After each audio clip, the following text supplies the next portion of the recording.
اور ان کے اعمال کے خوشگوار نتائج ان کو یہاں مل جائیں گے. وہ یہاں سے شروع ہو جاتا ہے، اعمال کے نتائج یہاں سے شروع ہو جاتی ہے. یہ الگ بات ہے کہ زندگی یہیں ختم نہیں ہو جاتی، آگے بھی چلتی ہے، تو اس لیے وہ نتائج بھی ساتھ آگے چلتے ہیں. اسی لیے اس زندگی میں بھی اور آنے والی زندگی دونوں کے متعلق بھی قرآن نے کہا کہ یہ نتائج ساتھ ساتھ چلیں گے. 2/201 سورہ بقرہ کی آیت. وَمِنْهُمْ مَنْ يَقُولُ رَبَّنَا آتِنَا فِي الدُّنْيَا حَسَنَةً وَفِي الْآخِرَةِ حَسَنَةً وَقِنَا عَذَابَ النَّارِ. صحیح زندگی بسر کرنے والے وہ ہیں جو یہ کہتے ہیں کہ یا اللہ اس دنیا کی ہماری زندگی کو بھی خوشگوار بنا دے اور اگلی زندگی کو بھی ہماری خوشگوار بنا دے. پہلے اس زندگی کو کہا ہے آتنا فی الدنیا حسنۃ، اور کہا کہ اولئک لہم نصیب مما کسبوا،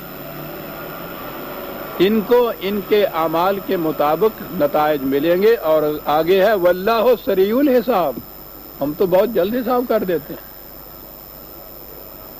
اس زندگی میں حسنات، آخرت کی زندگی میں بھی حسنات. اور وہ پھر جو چیلنج نبی اکرم صلی اللہ علیہ وسلم کی زبان مبارک سے اپنے مخالفین کو دلایا گیا کہ لمبی چوڑی بحثوں کی ضرورت نہیں ہے،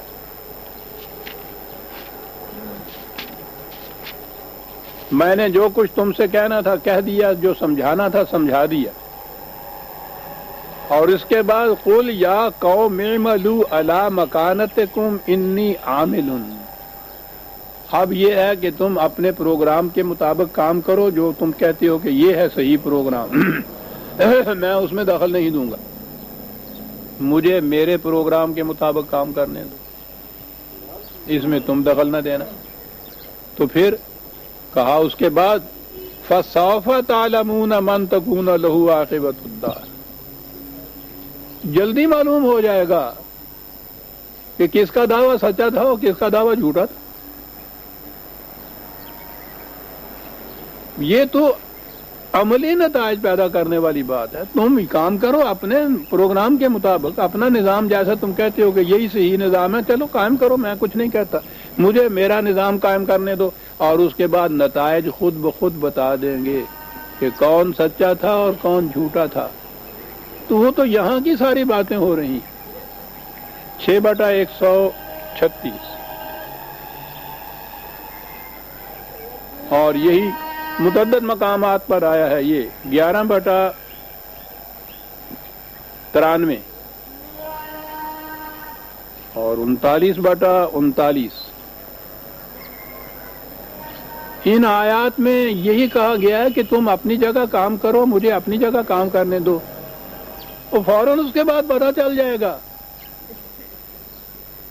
کہ کس کا دعویٰ سچا ہے اور کس کا دعویٰ جھوٹا ہے. یہاں ہی وہ پروگرام ان کو بھی کہتا ہے اپنے پروگرام کے مطابق کام کرو، خود کہتا ہے رسول کہ مجھے میرے پروگرام کے مطابق کام کرنے دو. اس کی راستے میں رکاوٹیں نہ بنو، میں بھی نہیں بنتا، تم بھی نہ بنو، نظر آ جائے گا. اور وہ نظر آ گیا. وہ جو صدر اول کی تاریخ کو ہم دنیا کے سامنے پیش کرتے ہیں کہ قرآن کے نظام کے مطابق جب انہوں نے اپنی زندگی بسر کی یا اس کا نظام قائم کیا، اس کے نتائج کیا برآمد ہوئے. اور وہ جو مخالفین تھے انہوں نے جب اپنا پروگرام قائم کیا، اپنا نظام قائم کیا، تو اس کے نتائج کس قدر تباہ کن تھے. یہ تو تاریخ ہے، ساری دنیا جانتی ہے اس کو. یہ یہاں ہوا، اسی دنیا میں ہوا، اسی زندگی میں ہوا. کہنے کا مطلب یہ تھا کہ یہ ایک فریب ہے جو دیا گیا یا کھایا گیا کہ یہ یہاں یہ کچھ نہیں ہوگا، یہ سارا کچھ جو ہے نظام یہ اگلی زندگی کے اندر ہے، وہاں یہ کچھ ہوگا. لیکن یہ نظام تو اسی زندگی کے متعلق ہے.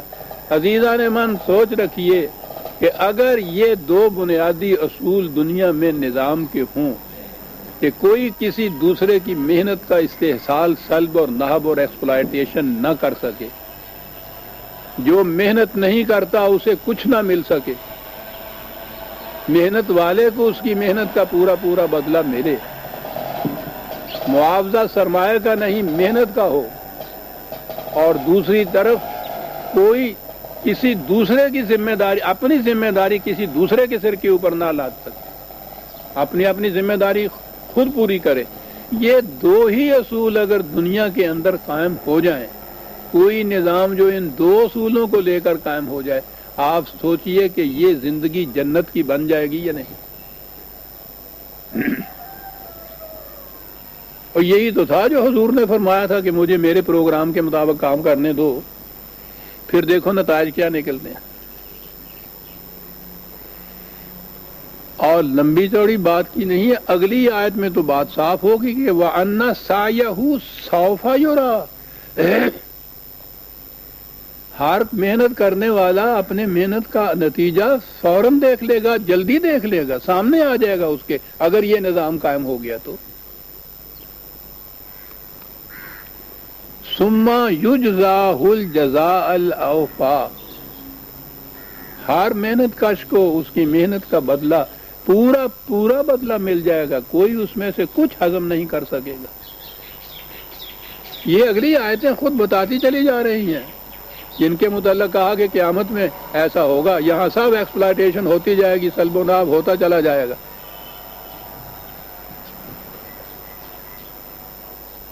یہ کچھ کیسے ہوگا، کب ہوگا؟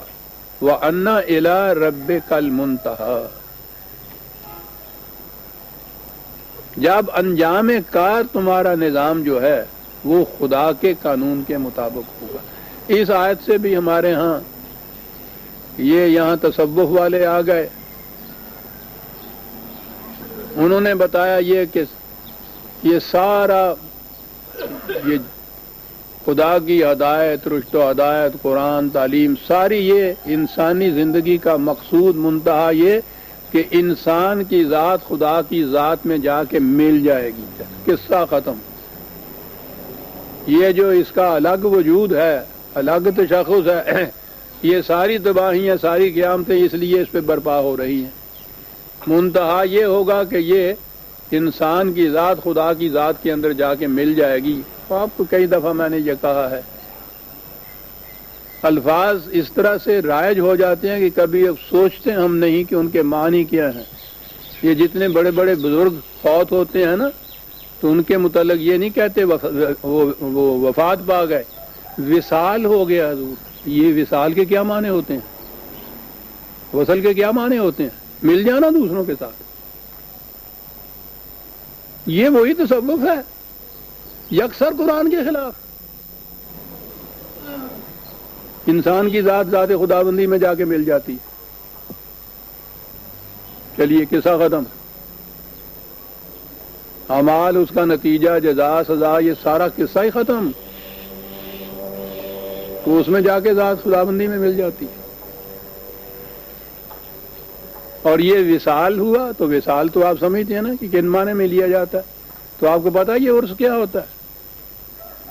یہ دعوت عروسی کے آپ نے بھی دیکھے ہوں گے کارڈ آتے ہیں۔ یہ عروسی کے تو معنی ہم جانتے ہیں، شادی۔ عرس کا لفظ ہم اس معنی میں نہیں لیتے، وہ کچھ وہ اور ہی معنی ہوتے ہیں، وہ تو بات ہی وہی ہے۔ عیسائیت کے اندر یہ جو ننز ہوتی ہیں شادی نہیں کرتی، وہ اسپاؤسز آف جیسس کہلاتی ہیں، جیسس کی دلہن ہے۔ یہاں تو وہ نہیں ہے، وہ سلسلہ ہمارے ہیں وہاں یو پی کے اندر تھے، یہ وارسی ہے جن کو کہتے ہیں، وہ دلہنے بنے ہوئے ہوتے تھے۔ یہی زعفرانی رنگ کے انہوں نے کپڑے پہنے ہوئے ہوتے تھے، اور وہ اپنے آپ کو خدا کی دلہنیں بناتے تھے۔ یہ عرس کے معنی شادی کے ہیں، اور اس کے ساتھ وصال ہوتا ہے۔ یعنی کس تماشے میں الجھ گئی یہ قوم، یہ امت خرافات میں کھو گئی۔ ورنہ بات تو یہ تھی کہ نظام خداوندی کے معنی یہ ہیں۔ 22/41 مشہور آیت، الذین ان مکناہم فی الارض اقاموا الصلاۃ وآتوا الزکاۃ وامروا بالمعروف ونہوا عن المنکر۔ یہ جب یہ قوم جو قرآن کو لے کے اٹھی ہے، جب انہیں تمکن زمین میں حاصل ہوگا، ان کو اقتدار ملے گا، ان کی مملکت اور حکومت قائم ہوگی، تو پھر یہ اقامت صلاۃ اور ایتاء زکوٰۃ کا فریضہ عطا کریں گے۔ جس چیز کو قرآن نے صحیح کہا ہے اس کا نافذ کریں گے، جسے اس نے غلط کہا ہے اس سے روکیں گے، اور جس کے لیے میں نے یہ آیت نازل کی وَلِلَّهِ عَاقِبَةُ الْأُمُورِ، یوں تمام معاملات آخر الامر خدا کے حکم کے مطابق طے ہوں گے۔ یہ ہے، یہ جو منتہا ہے، ہر چیز آخر الامر طے جو کریں گے، مشاورت ان کے ہاں ہوگی، ڈسکشن ان کے ہاں ہوں گے، یہ سارا کچھ ہوگا۔ طے کس طرح سے معاملہ ہوگا؟ خدا کے حکم کے مطابق۔ اور وہ جو آپ کو معلوم ہے کہ بار بار آتا ہے وہ انا للہ و انا الیہ راجعون، وہ اب تو وہ آیت کا ٹکڑا ہی اس لیے ہو گیا کہ کسی کی موت کی خبر آئی ہے اور آپ نے کہا انا للہ و انا الیہ راجعون، وہ موت کے سوا کہیں اور کسی جگہ وہ بولا ہی نہیں جاتا، معاذ اللہ۔ اور وہ ایسی عظیم آیت ہے، اس کی تشریح کا تو پھر یہ موقع نہیں ہے، وہ آ چکی ہوئی ہیں آیتیں یہ پہلے بھی، لیکن آپ دیکھیے کہ وہ کس قدر زندگی بخش ہیں وہ مقامات قرآن کریم نے جہاں یہ الفاظ وہ لے کے آیا ہے، اور ہم کس طرح سے وہ مرگ آفریں ہم نے ان کو بنا دی۔ میں یوں ہی ترجمہ کرتا ہوا چلا جاؤں گا۔ وَلَنَبْلُوَنَّكُمْ بِشَيْءٍ مِّنَ الْخَوْفِ وَالْجُوعِ وَنَقْصٍ مِّنَ الْأَمْوَالِ وَالْأَنفُسِ وَالثَّمَرَاتِ، 2/155 سے یہ شروع ہوتا ہے کہ یہ جو تم نظام، اس کی دعوت، یہ انقلاب آفری دعوت لے کے اٹھے ہو، یہ پھولوں کی سیج نہیں ہے، بڑی سخت مخالفت ہوگی۔ انسان نہ اپنا اقتدار چھوڑتا ہے، نہ سرمایہ پرست اپنی دولت چھوڑنا چاہتا ہے، نہ مذہبی پیشوائیت اپنی مقدس تقدیس کو چھوڑنا چاہتا ہے، یہ سب مخالفت کریں گے، سخت مخالفت ہوگی، میدان جنگ تک میں جانا پڑے گا، جانیں دینی پڑیں گی، مال کا نقصان ہوگا، ثمرات کا نقصان ہوگا، لیکن وَبَشِّرِ الصَّابِرِينَ الَّذِينَ إِذَا أَصَابَتْهُمْ مُصِيبَةٌ، یہ رسول بشارت دے دے ان کو کہ ایسے مقامات میں جہاں انسانوں کے قدم لغزش میں آ جائیں، لڑکھڑا جائیں، ایسے مقام پہ بھی وہ نہایت استقامت سے جم کے کھڑے رہیں گے، اور اس کے بعد وہ کہیں گے یہ قالوا انا للہ و انا الیہ راجعون، مخالفین سے کہیں گے کہ جو کچھ تمہارا جی چاہے کر لو، ہم نے اپنے آپ کو وقف کر رکھا ہے خدا کے نظام کے لیے، ہمارا ہر قدم اس کی طرف اٹھے گا، ہم نہیں لوٹ کے پیچھے جائیں گے۔ کیا بات ہے اس اعلان کی! اس قدر صبر آزما مراحل آئیں گے ان کے کہ جانے تک دینی پڑیں گی، مقابلے میں وہ کھڑے ہوں گے اور وہ کہیں گے کہ چھوڑ دو اپنے اس دعوے کو، اس دعوت کو، ہٹ جاؤ اس سے، دوسری طرف کہو۔